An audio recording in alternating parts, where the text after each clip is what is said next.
Sehat, Bu. Sebelum memulai pelajaran pada hari ini, alangkah baiknya kita melafazkan basmalah. Bismillahirrahmanirrahim. Silakan ketua kelasnya dipimpin doa. Baiklah teman-teman, untuk mengawali pembelajaran kita pada pagi hari ini, mari sama-sama kita berdoa dimulai. Berdoa selesai. Oke, silakan dicek kiri kanannya apakah udah bersih, ada sampah atau tidak. Bersih, Bu. Bersih. Oke, Ibu absen sini dulu ya. Iya, Bu. Siapa yang tidak hadir hari ini? Nihil, Bu. Oke, sebelum memasuki materi hari ini,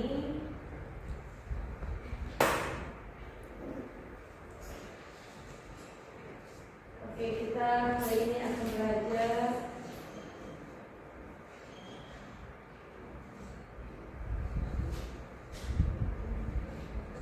ini akan belajar mengenai fabel.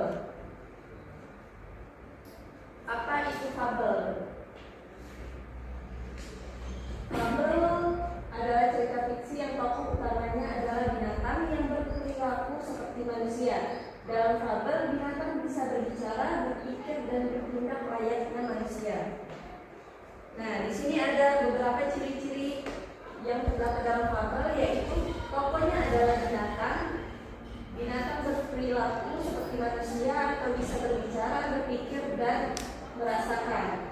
Selanjutnya adalah ceritanya biasanya di alam, seperti di hutan, sungai, dan lain-lain. Nah, tujuannya untuk mendidik dan menghibur. Selanjutnya yaitu mengandung pesan moral atau pelajaran hidup. Nah, cerita ini bersifat fiksi atau rekaan. Alurnya cerita singkat, sederhana, dan mudah dipahami. Di sini ada struktur fabel. Nah, silakan sini dibacakan. Yang pertama ada orientasi, yang kedua ada komplikasi, yang ketiga ada resolusi, dan yang terakhir ada koda. Ya. Nah, orientasi di sini yaitu pengenalan tokoh, tempat, dan waktu. Selanjutnya itu ada komplikasi,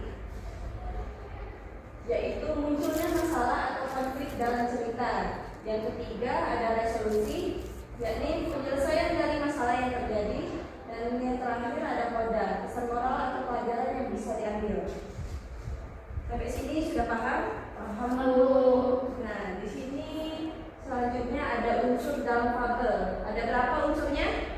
Ada 7, Bu. Ya. Yang pertama yaitu ada tema, yang kedua ada tokoh, ketiga penokohan, dan yang keempat adalah latar. Latarnya yaitu ada tempat, latar suasana, dan latar waktu. Yang kelima ada alur, yang keenam ada sudut pandang, dan yang terakhir ada amanah. Nah, di sini Ibu akan memberikan contoh singkat teks fabel, yaitu judulnya Semut dan Merpati. Suatu hari seekor semut hampir tenggelam di sungai. Seekor merpati yang melihat segera menjatuhkan daun ke air, sehingga semut bisa naik dan selamat. Beberapa hari kemudian, seorang pemburu mengarahkan senapannya ke merpati. Semut yang melihat langsung menggigit kaki si pemburu sehingga tembakannya meleset dan merpati pun selamat. Apakah sudah mengerti? Mengerti, Bu. Oke. Silakan kalian pahami contoh teks fabel di sini. Nanti Ibu akan memberikan LKPD-nya. Terus Ibu kalian kerjakan secara berkelompok ya. Iya, Bu.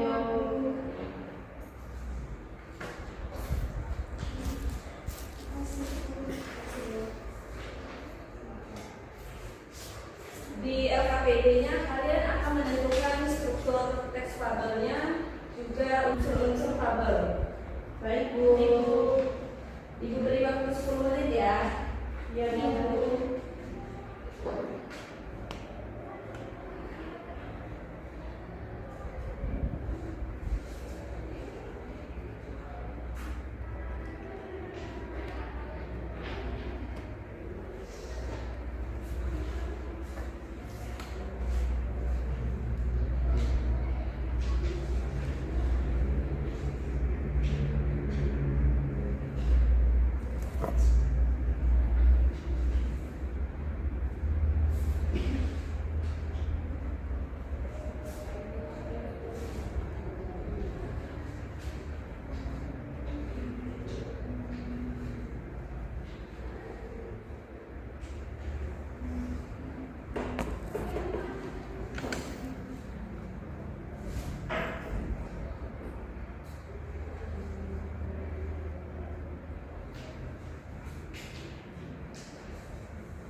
Kalau tidak mengerti, tanya ya. Ya Bu.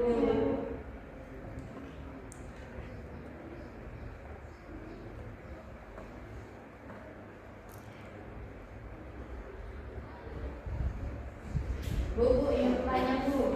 Ya, sini. Yang mana? Ini ya Bu. Oh iya, benar. Ya, Bu. Makasih Bu.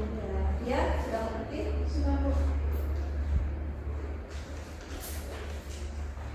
Jangan ya. Gimana Bu? Sudah Bu. Sudah? Sudah. Nanda sudah? Sudah Bu. Oke. Perwakilan saja ya kelompoknya. Ya Bu. Yang pertama yaitu kelompok menjajah, menjelaskan itu. Baik Bu. Jangan sedih. Baiklah, langsung saja di sini saya akan menjelaskan struktur dari kabel di sini ya, di atas. Yang pertama ada orientasi. Di bagian orientasi itu ada suatu hari seekor semut hampir tenggelam di sungai. Di bagian komplikasi seekor merpati yang melihat segera menjatuhkan daun ke air sehingga semut bisa naik dan selamat. Beberapa hari kemudian seorang pemburu mengarahkan senapan ke merpati. Bagian resolusi, semut yang melihat langsung menggigit kaki si pemburu sehingga tambahannya meleset dan merpati pun selamat. Dan yang terakhir ada produk tidak tertutup. Tidak tertutup.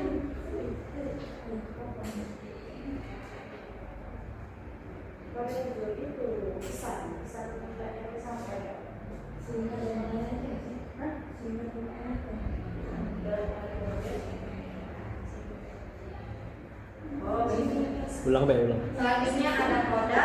Di koda ini merpati selamat dalam senapan yang telah diitukan oleh si pemburu. Sekian, terima kasih.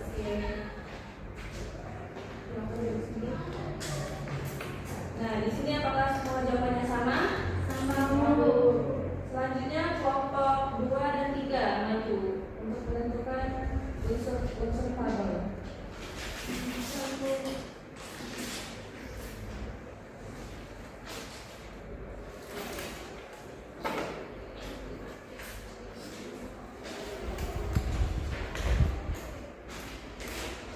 Baik, di sini kami menyampaikan unsur-unsur teks kabel.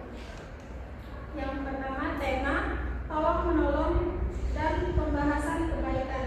Tokohnya semut, merpati, pemburu. Yang ketiga penokohan, semut, baik hati, tahu membalas budi, suka menolong. Yang selanjutnya merpati, baik hati dan suka menolong. Pemburu jahat ingin menangkap atau membunuh merpati. Yang keempat ada latar tempat di sungai dan latar waktunya suatu hari dan beberapa hari kemudian. Latar suasana menegangkan dan menghancurkan. Selanjutnya saya alihkan kepada kelompok 4. Baik, penjelasannya itu adalah pengenalan tokoh, yaitu tokohnya semut. Keempatnya itu adalah kejadian di sungai. Munculnya masalah atau konflik, yaitu semut hampir tenggelam dan merpati terancam oleh pemburu. Penyelesaian masalahnya yaitu semut menolong merpati sehingga merpati selamat. Nah, pesan moral yang dapat diambil itu adalah bahwa kebaikan akan dibalas dengan kebaikan dan kita harus saling menolong. Sekian, terima kasih. Terima kasih buat kelompok 2 dan 3. Beri tepuk tangannya buat semuanya.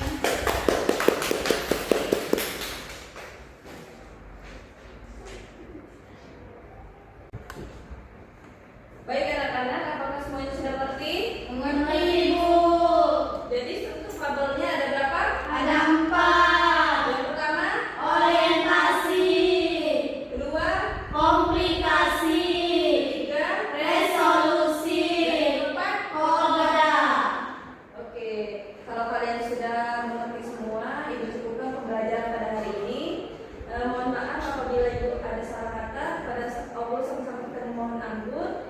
Ibu akhiri dengan melafazkan hamdalah.